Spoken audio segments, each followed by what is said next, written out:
Hello everyone, welcome back to my channel. ఈరోజు వీడియోలో మేము రీసెంట్గా శ్రీనివాస్ కళ్యాణం చేయించుకున్నాము. సో దాని వ్లాగ్ అనమాట. నేను లాస్ట్ ఇయర్ కూడా శ్రీనివాస్ కళ్యాణం చేయించుకున్నాను. ఆ టైం అప్పుడు చాలా ఫీల్ అయ్యాను అనమాట. అయ్యో ఎందుకు వీడియో షూట్ చేయలేకపోయానని చెప్పి. సో అందుకని ఈ ఇయర్ కూడా మేము కళ్యాణం చేయించుకుంటాము అని అనగానే నాకు ఫస్ట్ నేను ఫిక్స్ అయ్యింది కంపల్సరీగా వీడియో షూట్ చేసి డెఫినెట్గా అప్లోడ్ చేయాలనుకున్నాను. ఎందుకంటే మన ఆంధ్ర తెలంగాణలో మన తెలుగు వాళ్ళ పద్ధతిలో కళ్యాణాలు జరగడం అనేది ఎప్పుడు జరుగుతాయి. కాకపోతే ఛత్తీస్గఢ్లోని మన తెలుగు వాళ్ళు దగ్గర దగ్గర 50 ఫ్యామిలీస్ కూర్చొని శ్రీనివాస్ కళ్యాణం చేయించుకున్నారు. సో డెఫినెట్గా ఇది అందరూ చూడాలి. ఎస్పెషల్లీ మన సైడ్ మన తెలుగు వాళ్ళు ఇక్కడికి వచ్చి సెటిల్ అయ్యి ఇక్కడ వెంకటేశ్వర స్వామి గుడి కట్టించి ప్రతి సంవత్సరం ఇలా కళ్యాణం అన్నీ చేపిస్తారనమాట. ఇప్పటికీ 40 ఇయర్స్ నుంచి కూడా ఈ కళ్యాణం చేపిస్తా వచ్చారు. నేను ఈ వీడియోలో ఈ కళ్యాణంకి ఏమేమి కావాలి, నేను ఏమేమి ప్రిపేర్ చేసి పట్టుకొని వెళ్ళాను, అక్కడ ఏమేమి మనకి ఇస్తారు, ప్రతిదీ కూడా డీటెయిల్డ్గా చెప్తాను. అండ్ నేను కూడా తలంబ్రాల బియ్యం, జీలకర్ర బెల్లం దగ్గర నుంచి ఏమేమి అనేది చాలా డీటెయిల్గా చెప్తాను. సో వీడియో స్కిప్ చేయకుండా చూడండి. వీడియో నచ్చితే లైక్ చేసి ఛానల్ సబ్స్క్రైబ్ చేసుకొని ఫాలో అవ్వండి. ఇక్కడ మాకు కళ్యాణం వచ్చేసి ఈవినింగ్ 7 o'clock అనమాట. సో ఈవినింగ్ కాబట్టి మార్నింగ్ ఇంట్లో పూజ అవి అయిపోయిన తర్వాత కళ్యాణం కోసం తలంబ్రాల బియ్యాన్ని ఆరపెట్టుకుంటున్నాను. వీటికి మనం ఇంట్లో నార్మల్గా యూజ్ చేసుకుని రైసే తీసుకొని జస్ట్ ఒకసారి వాష్ చేసి నీట్గా ఆరపెట్టుకోవాలి. ఉతికిన క్లాత్ పైన వేసి ఆరపెట్టుకోవాలన్నమాట. ఎక్కువసేపు వాటర్లో ఉండకూడదు, మళ్ళీ ఆరిన తర్వాతే విరిగిపోతాయి బియ్యం, అలా విరగకూడదు అనమాట. సో ఒక్కసారి వాష్ చేసుకొని నీట్గా ఆరపెట్టేసుకోవాలి. ఆ తర్వాత జీలకర్ర బెల్లం కోసం జీలకర్రని అలాగే బెల్లాన్ని మెత్తగా పేస్ట్ లాగా చేసుకోవాలి. యాక్చువల్గా ఈ తలంబ్రాల బియ్యం అలాగే జీలకర్ర బెల్లం ఈ రెండు మనం పట్టుకెళ్ళకపోయినా పర్వాలేదు, అక్కడ వాళ్ళు ఇస్తారు. కాకపోతే మన చేతులతో మనం ప్రిపేర్ చేసి పట్టుకొని వెళ్ళి దేవుడికి ఇస్తే అది చాలా సాటిస్ఫైడ్గా అనిపిస్తుంది కదా. సో అందుకని ఇంట్లోనే నేనే ప్రిపేర్ చేసుకుంటున్నాను. జీలకర్ర బెల్లం ప్రిపేర్ చేసేటప్పుడు మాత్రం ముందుగా చూసుకోండి. అంటే పెద్దవాళ్ళకైతే తెలుస్తుంది, స్టార్టింగ్ వాళ్ళకైతే ఎవరికి అంత ఐడియా ఉండకపోవచ్చు. జీలకర్రని ఫస్ట్ పౌడర్ చేసుకొని అందులోని బెల్లం యాడ్ చేసి మరొకసారి బ్లెండ్ చేసుకుంటే సరిపోతుంది. రెండు ఒకేసారి వేసామంటే జీలకర్ర నలగదు, బెల్లం మొత్తం బంకలాగా అయిపోతుంది అనమాట. సో ఇది కూడా ప్రిపేర్ చేసేసుకున్నాను. ఈలోపు నేను తలంబ్రాల బియ్యం ఆరపెట్టుకున్నాను కదా, అవి ఆరిపోయినాయి. వాటిని సపరేట్గా ఒక కవర్లోని వేసుకోవాలన్నమాట. యాక్చువల్గా తలంబ్రాల బియ్యంలో చాలామంది పసుపు కలిపి తీసుకొని వస్తున్నారు. ఎందుకంటే లాస్ట్ ఇయర్ కూడా నేను చేయించుకున్నాను కదా, అప్పుడు చూశాను తలంబ్రాల బియ్యంలో పసుపు కలుపుతున్నారు. ఇంకొంతమంది అయితే కలుపును కూడా కలపట్లేదు. కాకపోతే ఎలా ఇచ్చినా కానీ పర్వాలేదు. మనకి కళ్యాణానికి ఏమేమి కావాలనేది మనం కళ్యాణం చేయించుకుంటాము అంటే వాళ్ళ దగ్గరికి వెళ్ళి పేరు ఇస్తే వాళ్ళు మనకి లిస్ట్ ఇస్తారు. కాకపోతే అసలు అమౌంట్ ఏం తీసుకోరు, దానికి ఏం ఛార్జ్ చేయరనమాట. అందరికీ ఫ్రీగానే కళ్యాణం చేపిస్తారు.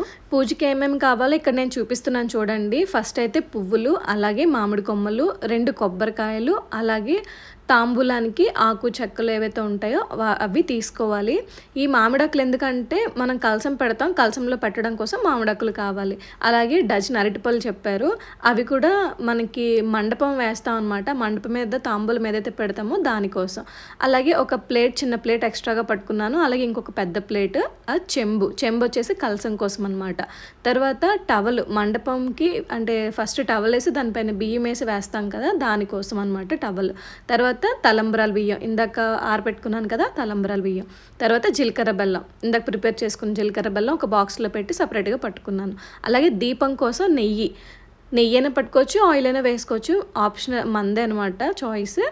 తర్వాత పూజకి ఏమేమి కావాలో అంటే ఒత్తులు, అగరబత్తులు, హారతి, దీపం వెలిగించుకోవడానికి అగ్గిపెట్టి, ఇవన్నీ పట్టుకోవాలన్నమాట. అక్కడ మనకి సడన్గా కావాలన్నప్పుడు ఇంకొకరిని అడగలేం కదా, వాళ్ళు కూడా పూజలోనే ఉంటారు కాబట్టి అన్నీ రెడీగా ఒక దాంట్లో పెట్టుకోవాలన్నమాట. తర్వాత పూజకి దీపం కుందులు, హారతి ఇచ్చుకోవడానికి హారతిది, అలాగే పంచపాత్ర, ఇవన్నీ కూడా అదొక సపరేట్గా ఒక కవర్లో పెట్టుకున్నాను. అవన్నీ నేను వెండివే పట్టుకున్నాను. ఎందుకంటే వెండి కొనుక్కొని బీరువాలో దాచుకోవడానికి కాదు కదా, ఇలాంటి పూజలప్పుడు వాడుకుంటే కొంచెం హ్యాపీగా అనిపిస్తుంది. సో ఇవన్నీ కూడా ఒక బ్యాగ్లో పెట్టేసుకొని ఫస్టే ప్రిపేర్డ్గా ఉంటున్నాను. ఎందుకంటే ఈవినింగ్ మా హస్బెండ్ డ్యూటీ నుంచి వచ్చేసరికి ఏ టైం అవుతుందో తెలియదు, ఆయన వచ్చిన తర్వాత హడావడైపోతుంది కాబట్టి అన్నీ ప్రిపేర్ చేసుకొని ఒక బ్యాగ్లో పెట్టేసి రెడీగా ఉండొచ్చు అనమాట. సో తర్వాత ఒక ప్లేట్ కూడా ఎక్స్ట్రాగా పట్టుకుంటున్నాను, దేనికైనా యూజ్ ఉంటుంది కదా అని చెప్పేసి. ఒకవేళ ఏమైనా మర్చిపోయినా కానీ నో ఇష్యూ అండి, అక్కడ వాళ్ళు ప్రొవైడ్ చేస్తారు అన్నీ కూడా. అంటే నేనైతే అన్నీ పట్టేసుకున్నాను, ఏమీ మర్చిపోలేదు. తర్వాత నేను ఇంకా అనుకున్నట్టుగానే మేము వెళ్ళేసరికి లేట్ అయిపోయింది. చాలా హడావిడిగా అయిపోయిందనమాట. జస్ట్ మేము వెళ్ళిన తర్వాత 15 మినిట్స్‌లో పూజ స్టార్ట్ అయిపోయింది. సో, వెళ్ళగానే నాకు అక్కడ ముందుగా తెలుసనమాట అక్క ఉన్నారు. అక్క హెల్ప్ చేశారనమాట. మండపం రెడీ చేయడానికి, అలాగే తాంబూలాలు అవి పెట్టడానికి అక్క హెల్ప్ చేశారు. యాక్చువల్‌గా కళ్యాణం అంటే చాలు మనకి శ్రీనివాస కళ్యాణం మూవీ చూసిన వాళ్ళకి తెలుస్తది. ఫస్ట్ డే అంటే డే 1 నుంచి కళ్యాణం అయినంత వరకు ఏమేమి చేస్తారని. ఇందులో కూడా అంతే. ఫస్ట్ డే రాట వేయడం, పుట్టమన్ను తెచ్చి పెట్టడం, ప్రతీది కూడా ఈచ్ అండ్ ఎవ్రీథింగ్ చేస్తారనమాట. కళ్యాణం రోజు ఇంకా లాస్ట్ కళ్యాణం అనమాట. నెక్స్ట్ డే కూడా వసంతోత్సవం ఇవన్నీ ఉంటాయి, పూల అలంకరణ అన్నీ ఉంటాయి. కాకపోతే ఇవేవి నేను షూట్ చేయలేకపోయాను. సో, కాబట్టి మీకు మ్యాటర్ చెప్పేస్తున్నాను. 3 డేస్ ముందు నుంచి ప్రతిదీ స్టార్ట్ అవుతుందనమాట. నేను కళ్యాణంకి మండపం రెడీ చేసేసుకున్నాను. ఈలోపు గౌరీ పూజ కోసం పిలిచారనమాట. గౌరీ పూజ వచ్చేసి గుడి లోపల చేశారు. మనకి పెళ్ళికి ముందు ఎలా అయితే గౌరీ పూజ చేపిస్తారో ఇక్కడ కూడా అలాగే ఫస్ట్ గౌరీ పూజ చేసిన తర్వాత కళ్యాణానికి తీసుకుని వెళ్తారనమాట. ఇక్కడ చాలా బాగా అనిపించింది. గౌరీ పూజ అయిపోయిన తర్వాత అమ్మవారిని మొత్తం సారి పెట్టి సాగనంపుతారు. చాలా బాగా అనిపించింది. ఫస్ట్ అమ్మవారిని తీసుకుని వెళ్తారు. వెనకతలే అమ్మవారికి పెట్టిన సారీ, అలాగే కళ్యాణానికి కావాల్సిన సామాన్లు అన్నీ ఒక్కొక్కరు వెనకతల పళ్ళెంతో తీసుకుని వెళ్తారనమాట. ఈ గౌరీ పూజ లేడీస్ మాత్రమే చేస్తారు. అందుకని చెప్పి జెంట్స్ అందరూ కూడా కళ్యాణం చేయించుకున్న దగ్గర ఆ ప్లేస్లోనే ఉండిపోతారు. లేడీస్ మాత్రమే వెళ్ళి గౌరీ పూజ చేసుకొని తర్వాత అమ్మవారిని సారి పెట్టి కళ్యాణం దగ్గరికి తీసుకొని వస్తారనమాట. ఈ కళ్యాణం దగ్గర ఎవరైతే ఈ గుడి కట్టిస్తారో వాళ్ళే గౌరీ పూజ కూడా ఎవ్రీ ఇయర్ వాళ్ళే చేస్తారనమాట. ఈ కళ్యాణం చేయించుకునే వాళ్ళు వెనకతలు కూర్చొని జస్ట్ నార్మల్గా పూజ చేసుకుంటారు అంతే. అమ్మవారిని తీసుకొచ్చి మండపం మీద పెట్టిన తర్వాత ఇంకా కళ్యాణం పూజ స్టార్ట్ చేస్తారు. నాకు తెలిసి సీతారాముల కళ్యాణం చేయించుకున్న వాళ్ళు ఎక్కువ మందే ఉండుంటారు. శ్రీనివాస్ కళ్యాణం మాత్రం చాలా తక్కువ మంది ఉంటారు. ఎందుకంటున్నానంటే ప్రతి ఊర్లోని కూడా రామాలయం ఉంటుంది. ఆ రామాలయంలో ప్రతి శ్రీరామనవమికి కూడా రాముల వారి కళ్యాణం జరుగుతుంది. అందులో చాలామంది దంపతులు కూర్చొని కళ్యాణం కూడా చేయించుకుంటారు. కానీ వెంకటేశ్వర స్వామి గుడి అనేది చాలా తక్కువ ఊర్లలో ఉంటుంది. ఉన్నప్పటికీ కూడా కళ్యాణం జరగడం అనేది చాలా తక్కువ. సో, అందుకనే ఈ శ్రీనివాస్ కళ్యాణం చేయించుకునే ఆపర్చునిటీ రావడం కూడా నేను చాలా లక్కీగా ఫీల్ అవుతున్నాను.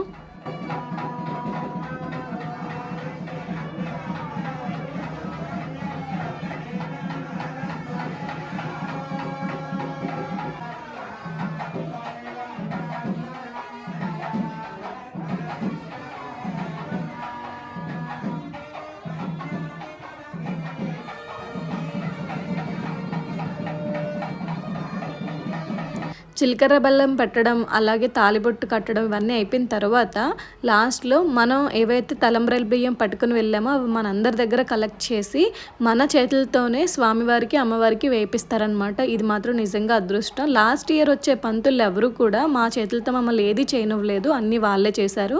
కానీ ఈ పంతులు గారు మాత్రం మా చేతులతో మాత్రమే వేయించారు. పూజ అంతా అయిపోయిన తర్వాత లాస్ట్లో గురుదక్షిణ అంటాం కదా, అలాగా మనకు తోచినంత తాంబూలం పెట్టేసి పంతులకి ఇవ్వాలన్నమాట. సో, ఇక్కడ మేము ఇచ్చేసాము. పూజ అంతా అయిపోయింది. కళ్యాణం అంతా చాలా బాగా జరిగిపోయింది. ఆల్మోస్ట్ పూజ అంతా కలిపి 3 గంటలు పట్టిందనమాట. 3 గంటలు కంటిన్యూస్గా కూర్చొనే ఉన్నాము. తర్వాత మొత్తం మన తెలుగు ఫ్యామిలీస్ ఎవరెవరైతే ఉన్నారో అందరూ ఇక్కడ గ్యాదర్ అవుతారు ఈ కళ్యాణంకి. సో, అందరితోని మంచిగా ఫొటోస్ తీసేసుకున్నాను. ఎందుకంటే నెక్స్ట్ టైం ఎక్కడుంటానో ఏ సైడ్కి ట్రాన్స్ఫర్ అవుతుందో తెలియదు కాబట్టి ఇవన్నీ ఒక మంచి మెమరీగా ఉండాలని. లాస్ట్లో తలంబ్రాల బియ్యం కొన్ని ఇస్తారు, మన పైన కొన్ని వేసుకొని కొన్ని బీరువాలో పెట్టుకోవాలి. వీడియో నచ్చితే లైక్ చేయండి.